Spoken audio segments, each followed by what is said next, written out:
Hi everyone! I'm just going to do a quick tutorial today. I wanted to show you how I made this ribbon flower using just some Vineyard Berry ribbon and one of these designer brads, the pewter ones. So all you'll need is your ribbon, the pewter brads, which come in this nice little foam thing. So the ends, you can see, are nice and poked out already, and your scissors to cut the ribbon. And then this is not necessary, but sure makes your job a lot easier. This is is from the piercing kit. So anyways, so let's get started. So I'm going to really try and be careful about how I show you this, just because it is really small. So maybe I'm just going to zoom in here. Hang on. Oh, that's the wrong way. There we go. Okay, so basically what I did was I take my ribbon and I start by piercing it. So I just put my ribbon piercer in the end here, so you can see that there. And then what I do is I line it up along one of the lines on my mat, so here, and then I measured out 3 inches. So that there is 3 inches, so 1 inch, 2 inch, 3 inches.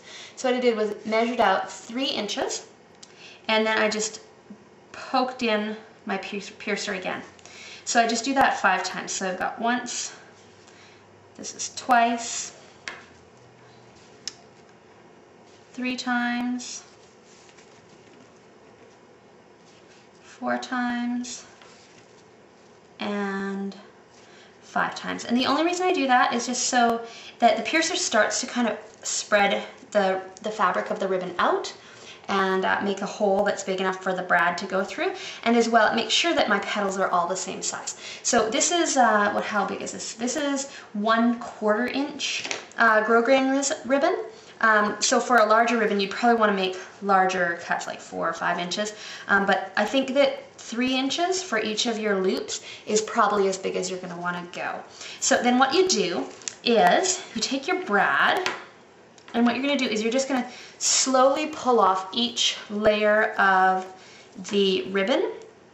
And you want to kind of be prepared with your brad, just because that little hole that you've pierced, it does tend to turn, to close up kind of quickly. Okay, now here is the part that I really want to get right. So I have my brad pokey thing and I have my piercing tool pokey thing. What you're going to do is you want to make sure that they're both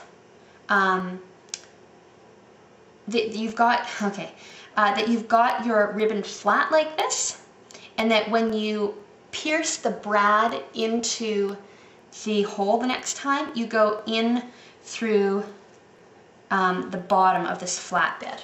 I don't know if you understand this. So basically, I'm going to try and just turn it. I'm not flipping it. I'm just kind of turning it, giving it a twist. Then I pull off my next piece of ribbon, keep the rest on the piercer, poke this through the hole. Okay, so then I've got my first loop, and you can see that it's flat, kind of flat on this part, and then it's got this puffy out part there. All right, I don't know if this is a very good explanation. Anyways, you can leave comments. So then I look at my next one, and I look and I see that here is how the ribbon is flat, and then I just bend my ribbon over. I don't twist it or anything like that or fold it. I just kind of bring it around, pop out the piercer from that little bit of ribbon, and pop it in the brad. I don't know if I moved out of the video at that point. Okay, so I'm going to do that again. So I've got flat, I bring it round, pull this off, pop it on the brad, and poke it through.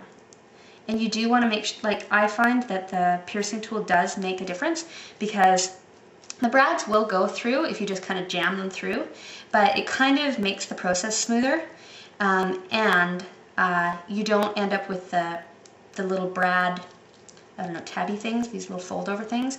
You don't end up with them on different sides of ribbon, and that means that the ribbon doesn't actually kind of get ripped apart. Okay, so basically this is what it's going to look like, okay? And I'm just going to snip off this little end here so that doesn't stick out. Okay, so now I've got my embellishment and it looks like this, which is like totally not cool. So all you're going to do is you're just going to use your fingers and just kind of adjust it a little bit. Give it a little pull, twist it around the pokey out bits. My gosh, there must be some sort of term that I totally am not getting. Anyways, the prongs, that sounds kind of right.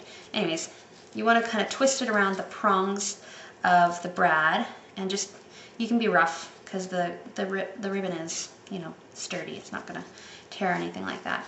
So anyways, once you've done that, then what you can do is when you're laying down the prongs, they kind of help to pin down bits that you've bent into place.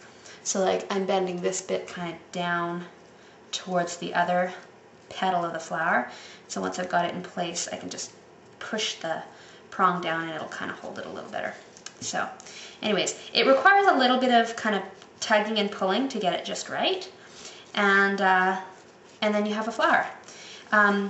And these ones, you can flip these loops. Let me see.